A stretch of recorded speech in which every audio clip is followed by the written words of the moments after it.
Hello everyone, and welcome to our second episode of the horEYEzon series. My name is Jasmin Schau, and we are now in Munich at the Linde campus.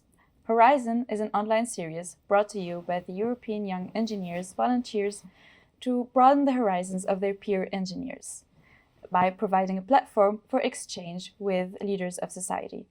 EYE is the largest NGO of its kind, which represents over 350,000 young engineers across Europe. Today we're going to talk about plant engineering and plant construction. For this matter, let me introduce you to our guest, Mr. Juergen Nowicki, the CEO of Linde Engineering. Linde Engineering develops process plants in the engineering, procurement and construction, and it's part of the Linde PLC, which is the largest industrial gas producer worldwide. Mr. Nowicki, thank you for joining us today. Thank you for having me. How about we start with your relationship with the plant construction? After all these years working with Linde, what is the one thing that fascinates you the most about plant construction? Mm-hmm. I've been all my business life with Linde, but only the last 10 years with Linde Engineering. So I have the inside-in view and the outside-in view as well. I must say that this is the current job at Linde Engineering, and the previous one I had here at Linde Engineering are the best jobs that I ever had in my life. Okay, because otherwise I wouldn't be doing it. Why is it? I mean, there's many things. One thing is certainly if you have a certain fascination for technology, this is a place to be. I mean, because we just do amazing things, and this takes me to the point that is so important and that makes it so much fun here. A lot of people talk about project management and teamwork. But this is really project management and teamwork. We do things where nobody would dare to say that was my work. When you stand in front of the plants that we did, where we maybe spent 1.5 million engineering hours, thousands of people were building it on site, I'm just a very small wheel, and only in the team was this possible. So we work in teams very well. We are very solution oriented. There's no looking back. If there's a problem, we are solution oriented. We focus on making the thing work, and then it's very satisfying to be part of such a great team, and it's really teamwork. I mean it. I mean I'm now the CEO, but this is something that nobody can do alone, and this is what I find so fascinating. This is great to hear. Now, as a CEO, do you still have that feeling of teamwork? I hope. Well, I think it's still there, because at the end of the day, here everybody knows what I just said, that these things can only be achieved in team. There's not that one person that sold the plant, or that one person that made it work, or that one person that invented a process. It's always something where many people, very bright people, motivated people, engaged people, worked on that, and my role is also in the team, trying to enable all that, facilitate it, and make sure that, or help to make sure that we continue to be what we have been. We have 140 years of history, which I'm just a very small part here. Yeah. And speaking of now all those years of experience, what would you identify as big trends in the plant construction industry in terms of what was and still remaining constant, and what is changing and trending? I mean, what maybe just a little bit on what we do. We sell gas processing plants, from air separation plants to ethylene plants, LNG plants, stuff like that, all from small to world scale. And in that field, I think we're the biggest and the best in that field of gas processing. And I think here what has been holding true for a long time is that our combination of having our own technology that we don't need to license from somebody else, and design and build the plant, that has been for us always the key of success, to do technology plus the EPC or the engineering or the construction. Now, when you look at industry trends, I mean, there's always something. Okay, I mean, this business is always about, was almost always in survival mode, because it's always under attack. The entry barriers for an engineering business are very small, because basically what you need is engineers. China, India, they produce them by the millions every year.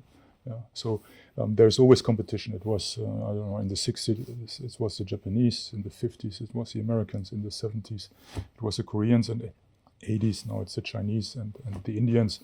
There's a lot of competition all the time. So there's continuous need for staying sharp. Work on your cost position, work on your execution capabilities, work on your technology. This trend has not changed, and that will always go on. It's a continuous. It's like a big continuous improvement project. Okay. What is certainly has changed is, I think, and that's really a major change, is that the whole world is now focusing, or large parts of the world are focusing on sustainability, which has, of course, in our business plays a big role, because we are engaged in, as I said, in natural gas. We are engaged with our ethylene plants in the production of plastics, with our air separation plants. We are in almost all industries, from pharmacy to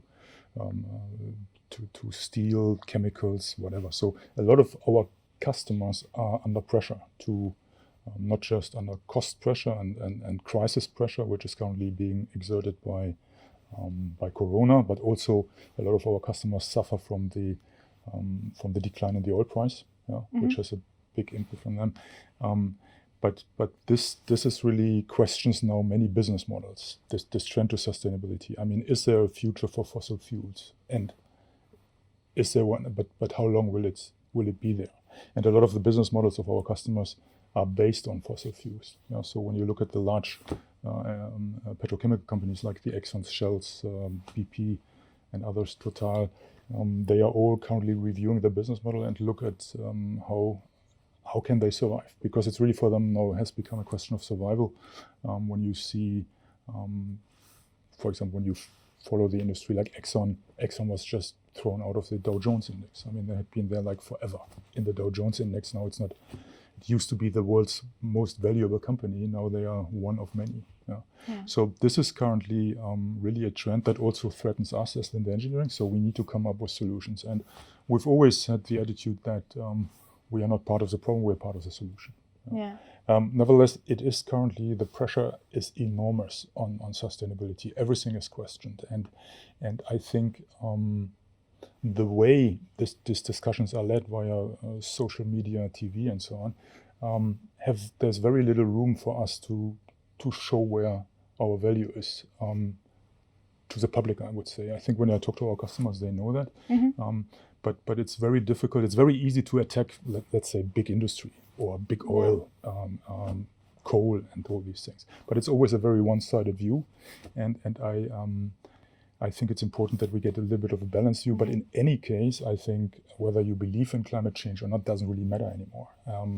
It is an avalanche that is gaining momentum, and these things will happen. Would you say that this is due to the misconception of what is really a problem and what is really a solution when talking about plant construction in general? That people that are not in the business, they might see it always as a devil, let's say. Yeah, I think there's a certain tendency to oversimplify a little bit. I mean, it's a very complicated topic, and it normally needs a very detailed discussion, because there is I think it's very easy to have a solution for, or a certain process for, just a very specific thing. For example, to say, no, we all need electric cars. Okay. But it's the one thing is it's not that easy, because there's an awful lot of combustion cars, and they are still being built, and there's countries and people that maybe can't afford currently an electric car. So what about these things? And I think you need to not just look at the process, but have really a serious discussion about the whole system. And I think this climate change is a global challenge, and it can't be resolved locally. That doesn't mean that we shouldn't do anything locally, but it's more about if you only do something locally, then it's not going to help. And my problem with that is that the discussion is very emotionally driven also. I think it's not really a good situation when you have like two parties that cannot find any common ground. There's let's say the good and the bad, the green and the black. And this I think is catalyzed by social media, because in the social media, Twitter is a prime example with where you just have very few letters to make a statement. Yeah. Okay, so everybody tries to be and there's billions of these statements. So you try to stand out by having it very short and maybe sometimes very radical and make a buzz. Yeah. Make a buzz, and then society moves on. Yeah, and there's really not time for such a big challenge that I think for all of mankind it's a big challenge. There's not enough time to really discuss this in a civilized, solution-oriented manner. That is my concern. Yeah. And I think here all of us play a role actually, because we need to also remind ourselves that very rarely do you find solutions between parties that are like totally confrontational. But the other side is a partner that you also need to engage, otherwise there's no solution. Exactly. Yeah. And I think also in bigger companies such as Linde, we can make also small steps, right, towards this solution finding. I think Linde sent a strong message while last year when announcing the joint venture with ITM Power electrolyzer British manufacturer in entering the electrolysis-based green gas manufacturing market. Yeah. What are the prospects of this joint venture? Is it seen as to be integrated in the existing product lines of Linde Engineering? Okay. Obviously, we could see where things are going to develop. So green hydrogen is not a new topic that just came up this year. And we've been looking what our position is, because obviously we have a product line that is called hydrogen and synthesis gas. And what is when we talk about strategy, about the future, where is this developing? And we do see, or we have seen already years ago, two trends. One is certainly blue and the other one is green hydrogen. And when it comes to green hydrogen, really there's only two ways currently that you really can do it, with biogas or with electrolysis. Okay, biogas is not available in sufficient amounts. Yeah?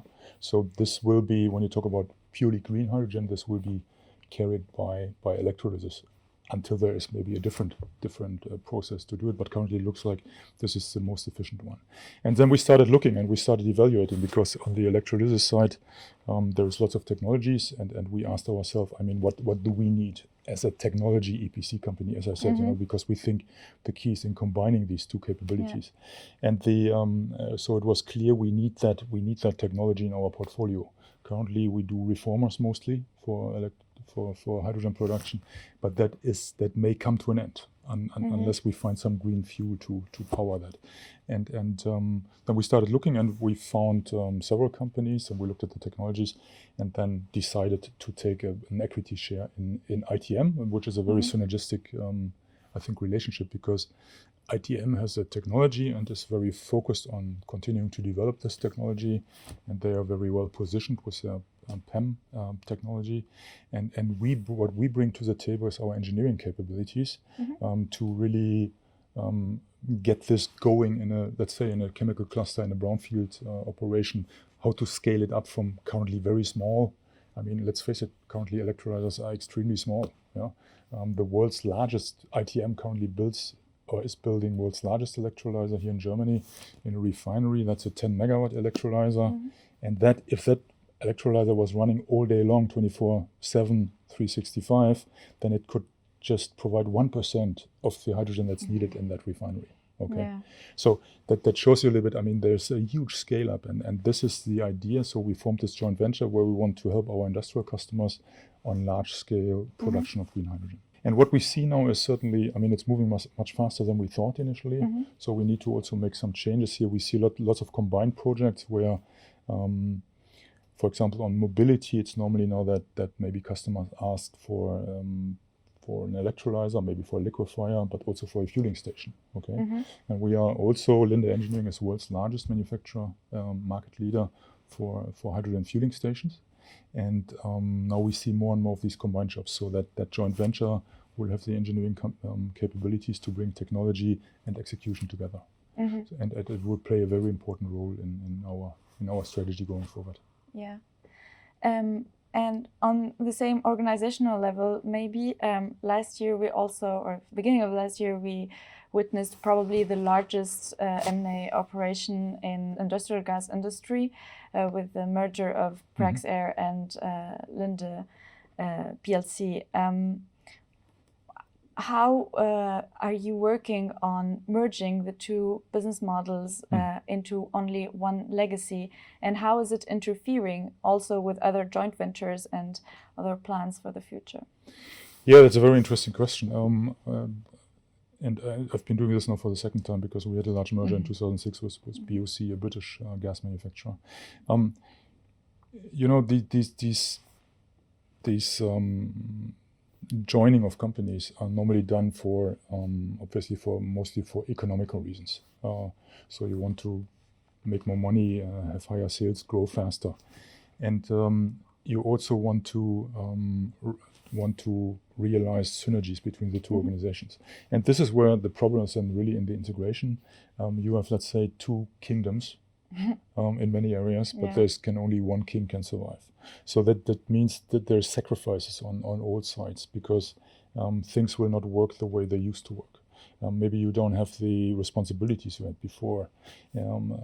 Maybe certain things that you used to do this way, which worked very well, maybe that is cancelled and we now do it that way. Yeah. Which puts really a lot of stress on people, because I mean, in general, it is.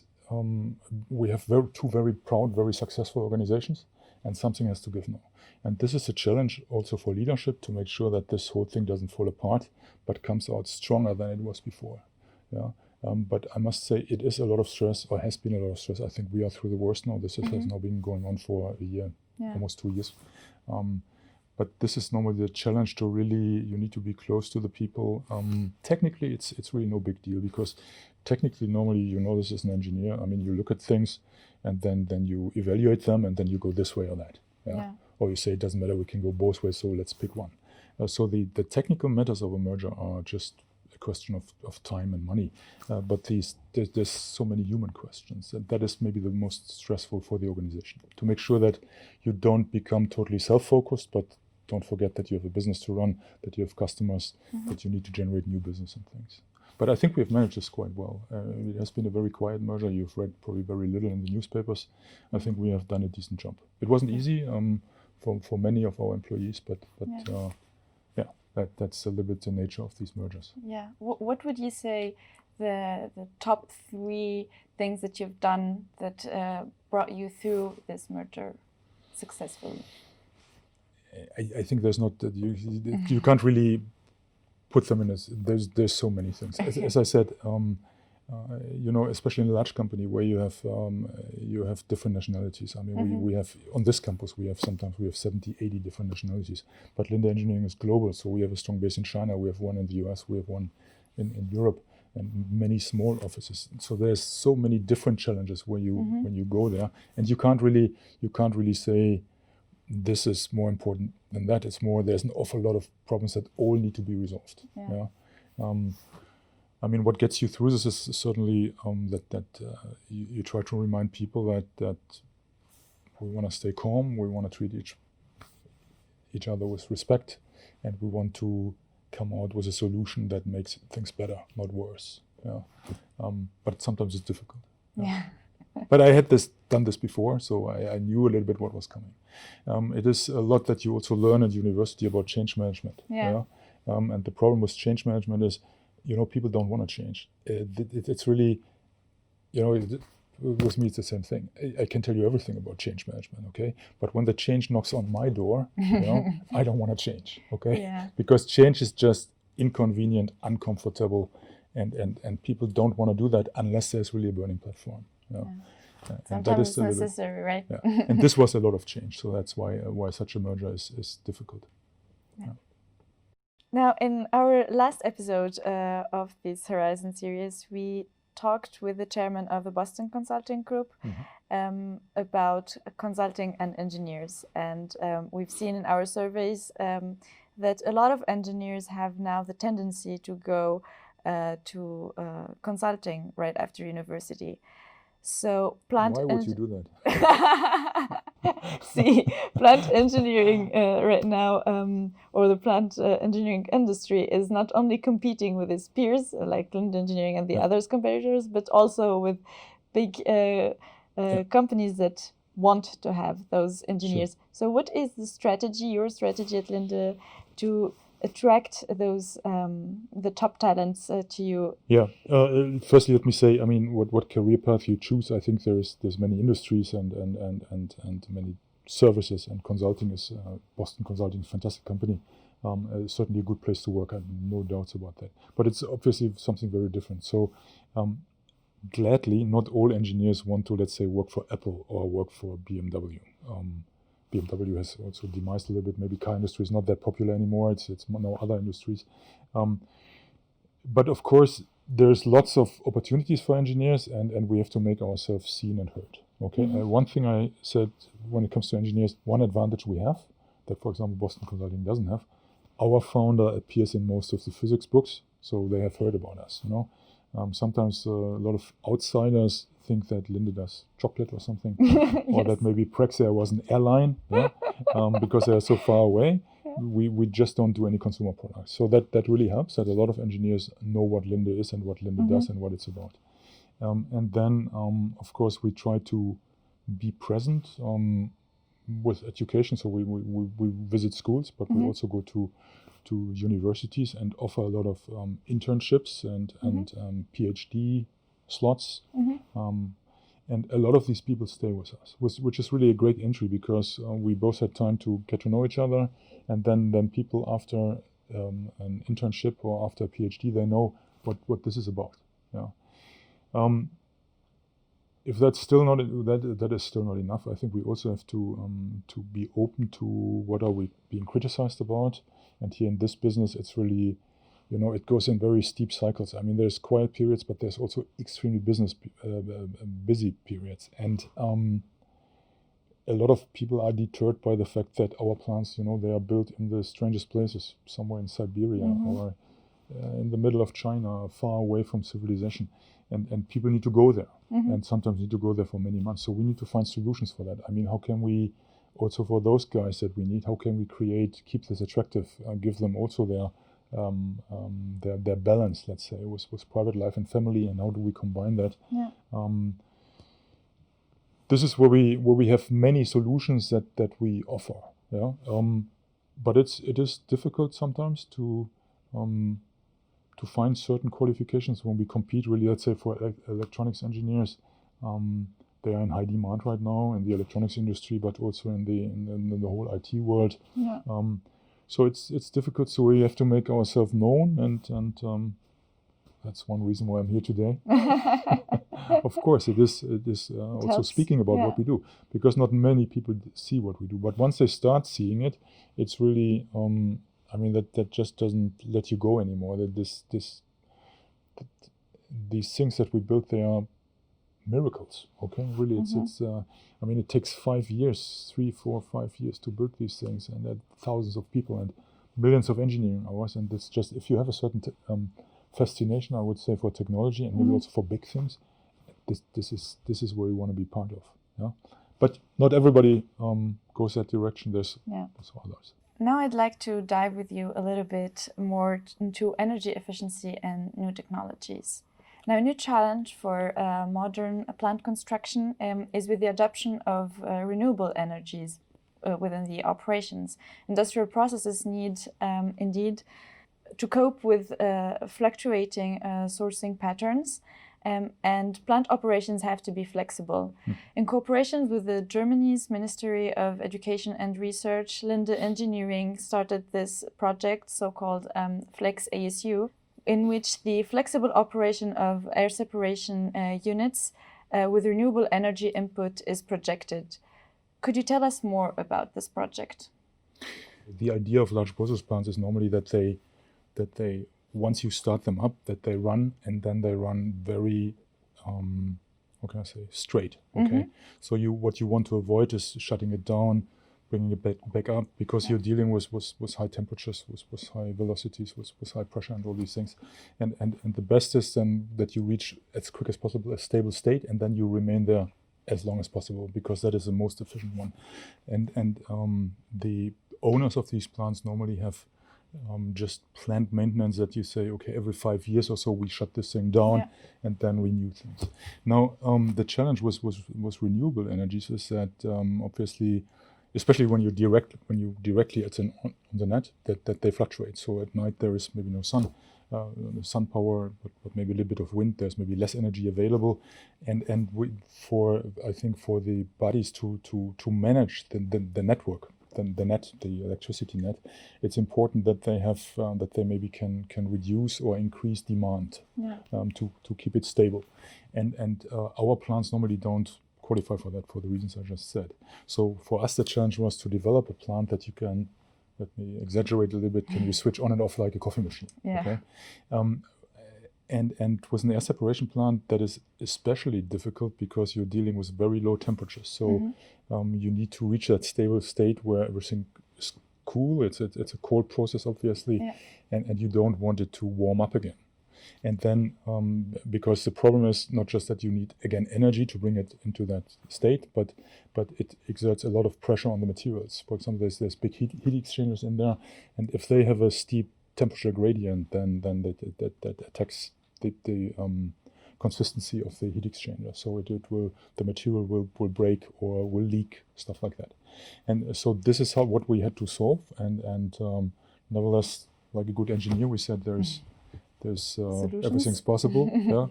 You just need to find the solution, but it's out there somewhere.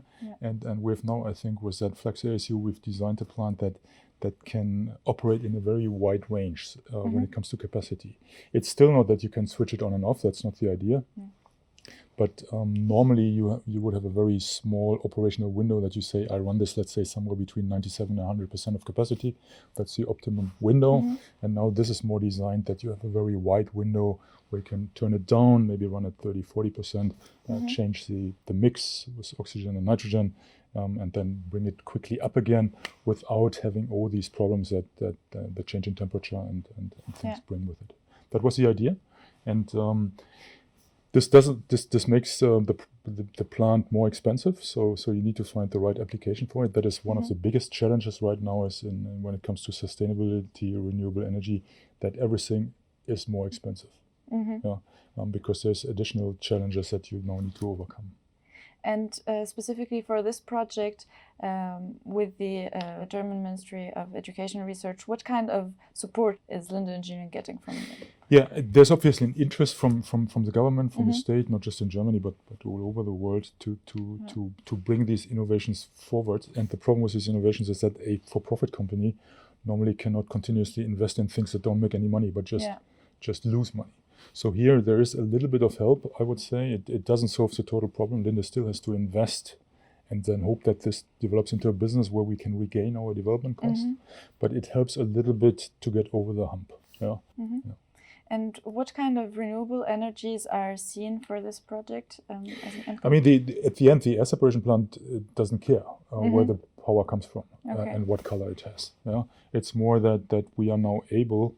We have, when you look at Germany, where we have very high, I think it's now 50% of the power generation is via renewables, sun and wind, especially, and there you have these big swings. And then what you see is that in this that sometimes the power prices get negative because there's just too much power supply, and then it's a good idea to maybe turn up a machine and use more power because power is now very cheap, and then there's maybe other situations where the network is overloaded, everybody uses power, and you need to shut down certain things.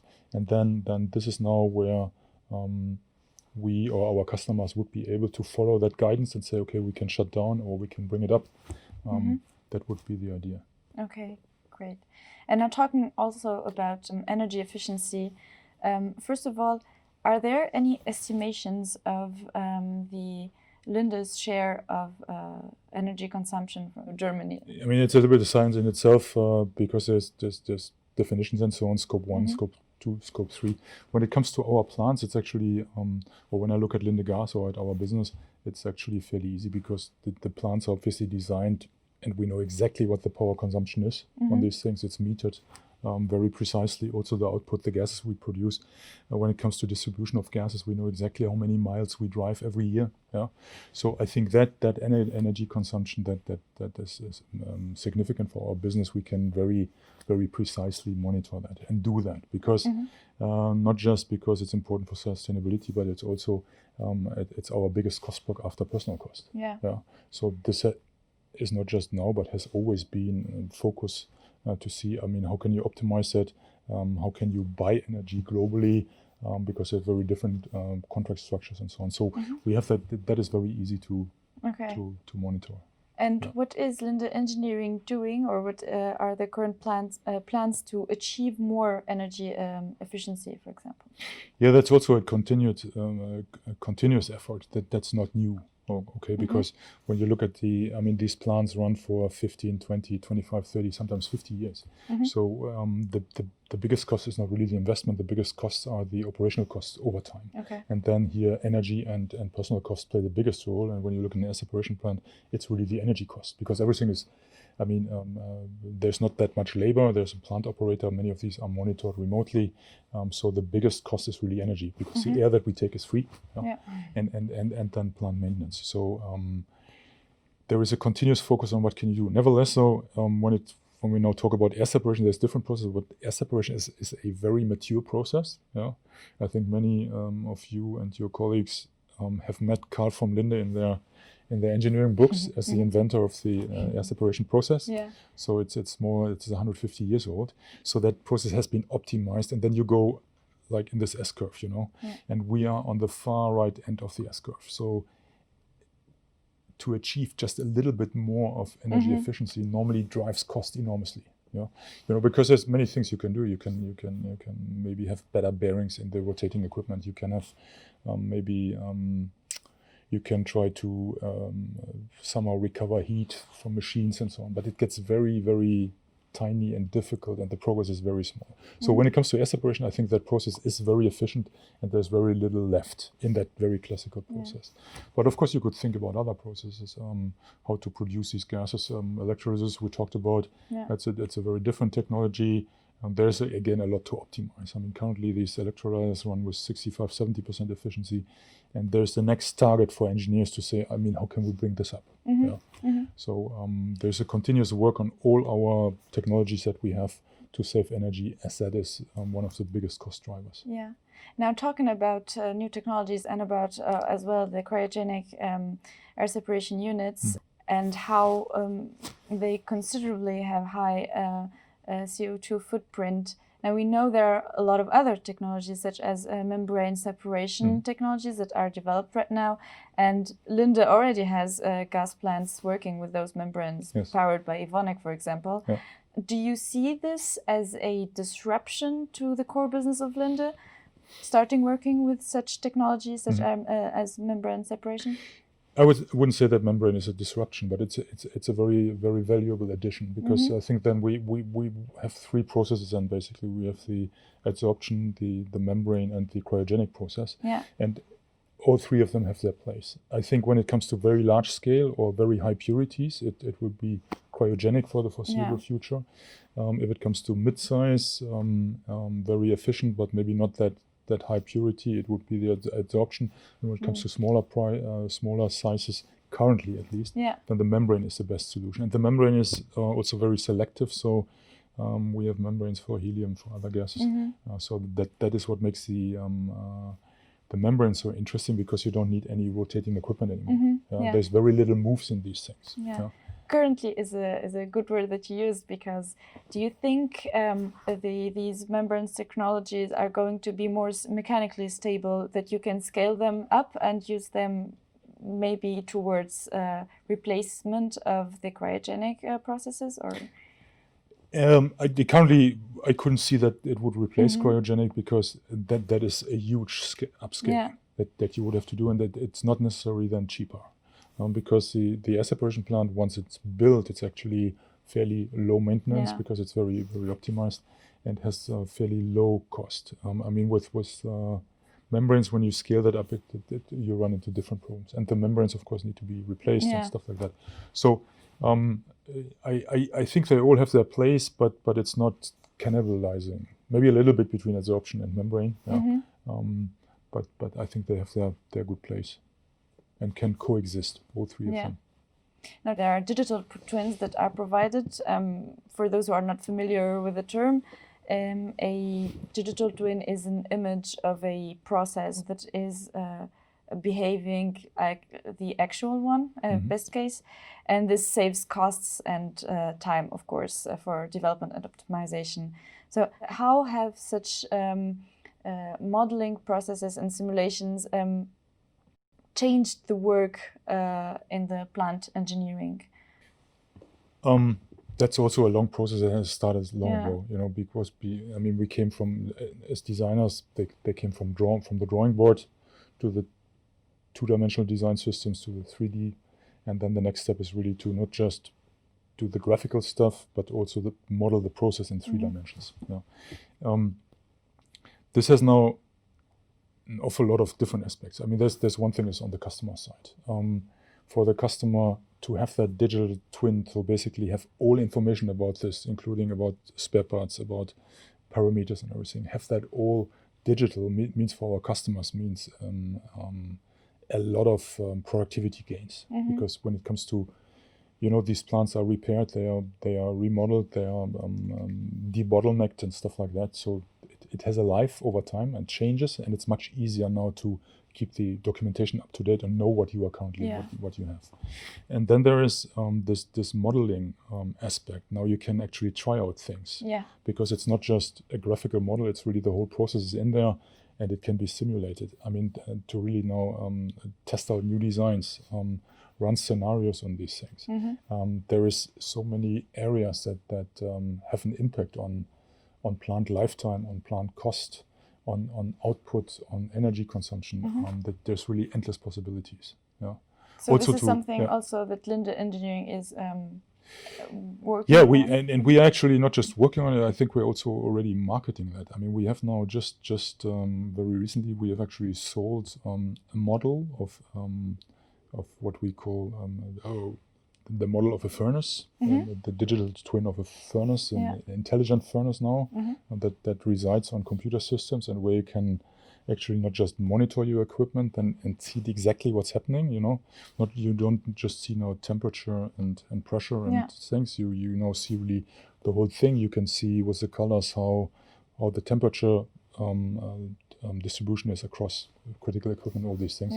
And you can also just model now and say, okay, what happens now when I change the feedstock? If I have a little bit different mix in feedstock, or in our in this furnace furnace model that we sold, there's the idea is really to extend the lifetime, because in these furnaces they need to be decoked in certain periods, because the combustion process leaves residue behind, and then you need to shut down and clean it, to extend these cleaning the time between 2 shutdowns or so. Or decoking processes is something that saves again a lot of money, and now you really can see, what do I need to do now, how do I operate this to optimize that is a big potential here. All right. And it's a great toy to look at also. Because what we also can do with these plants is that's a different aspect. We're also very active in training, in virtual training. So you can use these models to really then train operators, like on the real thing. Okay, and you can now do things that you couldn't do before. You could, for example, simulate a fire in a plant. Yes. I even tried one. You tried one, okay. Linde. So you see it that. was quite exciting. It's already very exciting, and the technology is just at the beginning. I think that this will be, at one point in time, this will be total immersion. You will feel like you are in. You could come with maybe a suit or something that even gives you temperature feelings and stuff like that. So it will become a real thing over time. We're just at the beginning, but it's also, we've already stirred up a lot of interest, because training is important in these plants.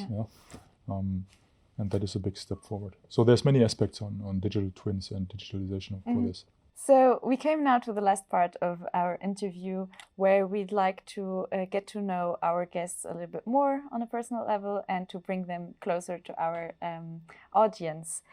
My first question is, was becoming Linde CEO on site for you as you were still a student at the Karlsruhe University?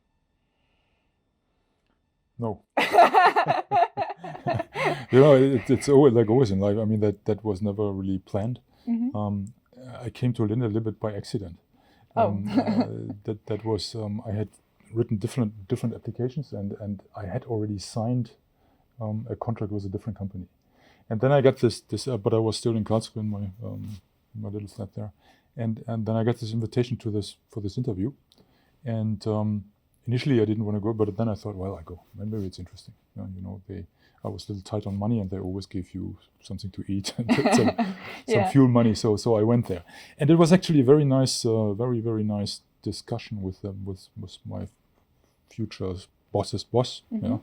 And he explained to me what this job was about, and I found this totally exciting because at that time, I mean, it was a job in the internal audit department where I started, and at that time I had never been in an airplane. Okay. Oh, okay. And he was describing this, this week you're in Rome and next week in Singapore. And, nice. And I saw myself, it was running over the airport being very important. I mean, that just attracted me somehow. It was stupid because in all this, I forgot to ask about the money. The pay was really not very good. Yeah, I found that out a little bit too late. But nevertheless, that's how I got there, and I didn't see me in this role. Well, at the end, it wasn't so stupid. Now you're the CEO of Linde. As you never know what it's good for, right? Yeah. And so back then, what was driving you every day?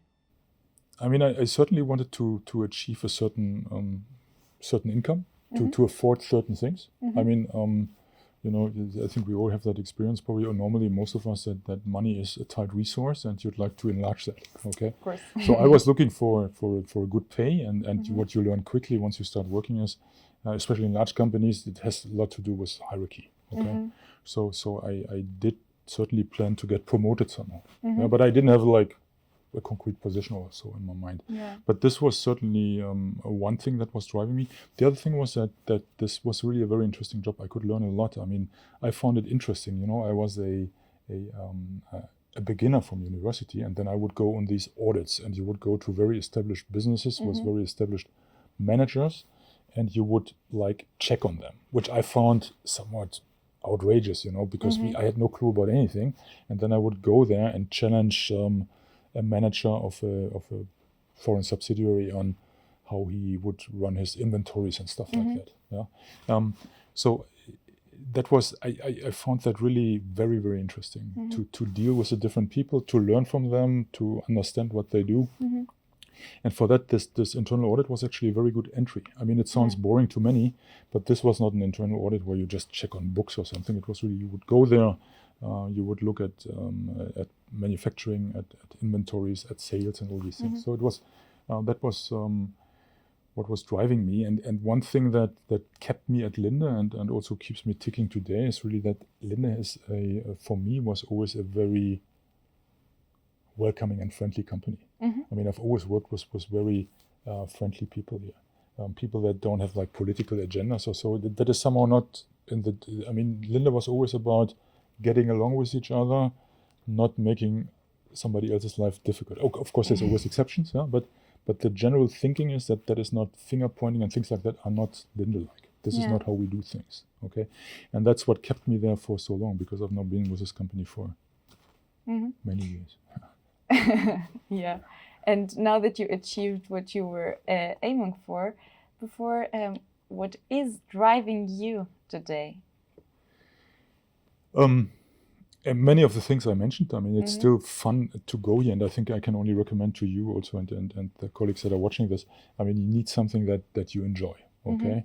Because otherwise it's just too tough to get up in the morning and go there and maybe spend long hours, because normally many of these jobs come with long hours. And for me, what really, I mean, we have a joint goal here. We have a certain purpose, I would say, that people share here. And this business is really, especially the engineering business, is really about people. And we have fantastic people that just can do enormous things. But again, coming back to, again, it's teamwork. So we achieve something together. We win together, we lose together, And this to be part of such a team is really it's a huge honor. To be let's say the primus inter pares here, and it also comes with lots of privileges and things. But at the end, I think it has really keeps me grounded. I hope, at least, because in my position you don't get that much feedback anymore, honest feedback. But I think it keeps me grounded, and I know that I'm also just, even in this position, just a small part of the Linde history. Talking about feedback, do you think you could implement some tools or tricks to still get feedback from employees? Honest ones? I think the best way is really to encourage open communication. Okay, I think that is, if you try to create a process, you need to give me that's probably not going to work. I think, and that's what we have here at Linde. We have an open communication. I mean, there's no. There's, sometimes it's. I mean, nobody has. How can I say this? Nobody at Linde Engineering has a problem to talk to me and maybe to tell me things that are not good or so, and there's no untouchables here. The only thing we require is, you can expect that from me, and I expect it from all our employees, is that we treat each other like human beings with respect, certain manners and stuff, and then everything can be said, and then we can discuss it, and then maybe I make a decision, and maybe not everybody likes it, but then we line up behind that decision and go and look for the solution. That is what is so much fun here. And this job, I've never done a job longer at one station like it was at Linde Engineering. That's why I'm here. That's a lot of fun. It's a fun job. It's really. I mean, to be honest, I would have to think about what's better. Maybe sometimes I think. Maybe when you're a pop star or something, that also has its upsides, but maybe also downsides. So I don't know. I can't really come up with a job that is much nicer than the one I have. You're talking now about switching positions, and would you recommend that for young engineers that are listening to us right now? Because we hear a lot of today, back in the time you had to stay in the same position for X years, and now people like to change and to see things. And now you're saying that you had this experience of seeing so much and changing so much. What would be your recommendation in this sense? I think there's not one recommendation that fits for everybody. Okay, and I think you also shouldn't pursue that. Try to look for this recipe for career luck or so. There's so many books out there that say the 5 most important rules of super efficient people, or it's all not working. Okay, I tried many, it's not working.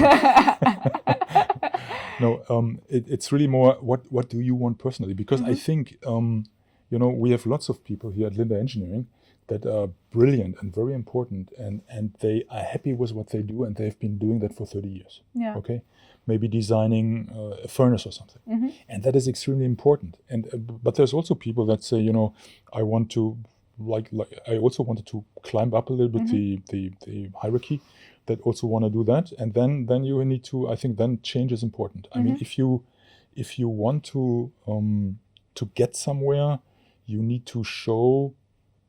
You need to make yourself noticed. Okay, I would say be as brilliant as you can be. Be so brilliant that I can't ignore you. Okay, so then that will bring you into the focus for other jobs. And if it doesn't work at company A, then look for company B, because I can tell you that life is very short, and you shouldn't waste too much time with bad food or with a bad job or other bad things. Okay, try to get over it and then go somewhere else. I think that is really what I would say. But you need to be clear what you want, because a lot of people also learn that maybe the career is not really what they want. Maybe it's not about that they want to manage people and make big decisions. Maybe they just want to do a certain thing, and that doesn't come with responsibilities or so, and they are very happy with that. You need to find out for yourself. Don't let yourself being pushed in a certain direction, or what you read in books or so. I think you need to become your own person, a genuine person, and then I think your gut or your brain will tell you what's best for you. Yeah. And then on that one, I think you can excel and become very happy, because that's really the target. It's not about money or so. It's more about, are you happy with your life? I mean, that's what you have to ask yourself. And if you aren't, change something. That would be for me the driving. If you're not happy, change something. Maybe you can change it in the company, or maybe you need to go somewhere else. Yeah. But don't waste any time not being happy with what you do. Yeah. Thank you. Very valuable. Now, you mentioned a couple of times success books and self-development books. And as a book lover, I can't help but ask about your top books recommendation for us. It could be anything, science fiction, cooking book, something you read years before or now. What is your top recommendation? Maybe we stay business, okay? Because I don't want to share my my fiction books with you. Could be embarrassing. So so let's stay with nonfiction. Okay. I mean, when you as a young engineer, when you come from university, I think you've learned a lot. You're technically very sound.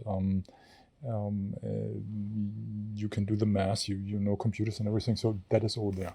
I think what I was missing, and what I remember, was really on the soft skill side. Not that doesn't apply to everybody, but a lot of people have their deficiencies mostly on the soft skill side. They are extremely good in the technical side, but the key is really about not just that you can do good things, but you also need to communicate that and build followership and influence.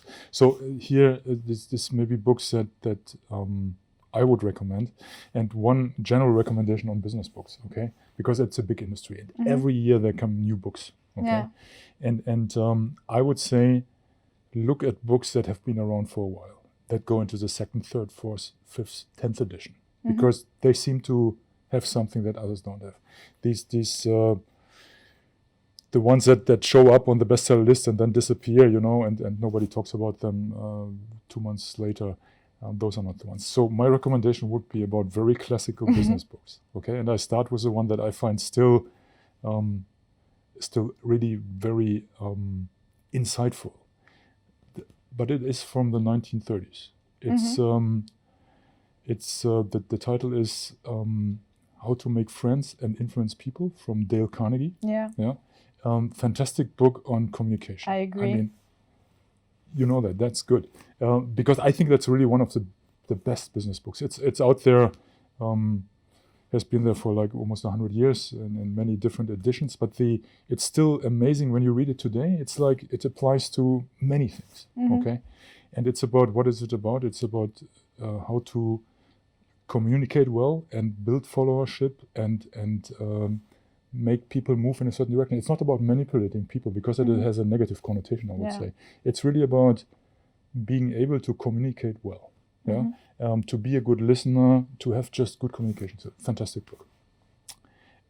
The other one that I've come across fairly late, maybe 10, 15 years ago, but very helpful for my job today. And I think very helpful actually for lots of different situations. I mostly use it for contract negotiations. It's a Harvard concept. The title is Getting to Yes, from I think Dale Fisher, Dan Urey, or so. But you will find it under Harvard concept, because it's still being taught in Harvard, I think on Harvard Law School. This is about how to come to a solution when you are in a negotiation situation, okay? Be that a contract negotiation, like with a customer, be that talking about your boss, about the salary increase, about something else. And it is a very systematic approach to how can you come to a solution that is a win-win situation, or the best possible solution. And this is about, and there's very, very nice things in there that also apply to many other situations in life. For example, that you need to really take the other person's position. Put yourself in the shoes of the other side. Don't look at the other side as a opponent. Look at it as a partner, because you want to achieve something together. You need to come to a conclusion, and then it's when you really change perspective, that is very insightful, because you need to separate what is the person. Sometimes you have the situation that you like the person, but not their business proposal, or the other way around. You need to separate, and then you run into a trap, that I like that guy, so I sign, okay? But that's a trap that you shouldn't run into. You need to separate person and the subject matter. Yeah. And that is brilliantly described there. And my own, it's reality tested by me. It works in many situations. And then thirdly, there's a book on, also important for engineers in my opinion, which is about skills beyond technologies and engineering, but which are important when you run a business or when you are in the business. So you need to have a good understanding about finance, marketing, about systems. How does a large company work? How does a large company come to a decision?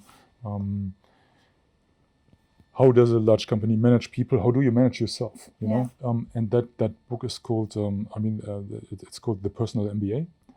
It's from Josh Kaufman, and it's maybe 10 years out there, 10, 15 years, maybe a little bit longer. I find it interesting because it has really. It's good to get an insight. It's not a book that you read page by page all the way. You go through the chapters that you're interested in, and it gives you very good hands-on solutions. Be that you are in a company, or maybe that you want to also build your own business.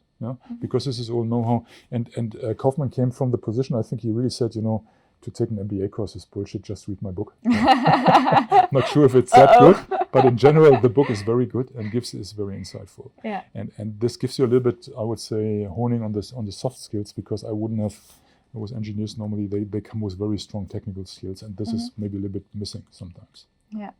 It's also because you're young, you learn over time. But these are books that I find really, and stay away from these miracle concepts. Yeah.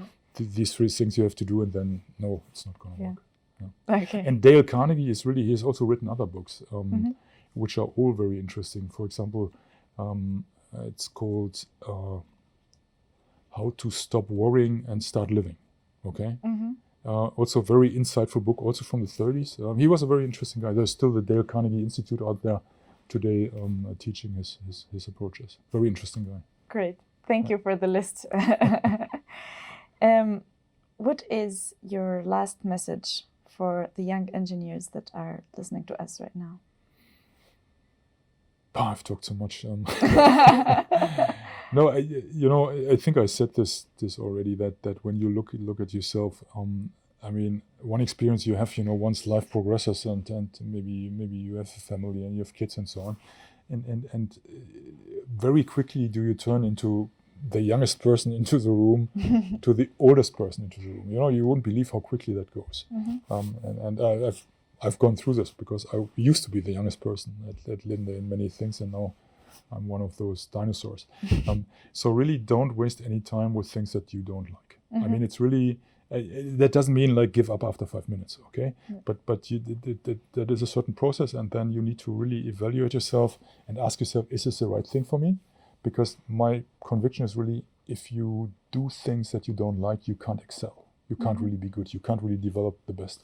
So this is my advice for many things.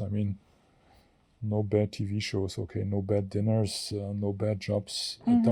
Just do something, change it quickly, because you will regret it if you wasted too much time on bad relationships, on things that turn you down. Just move on and look for something better. Yeah.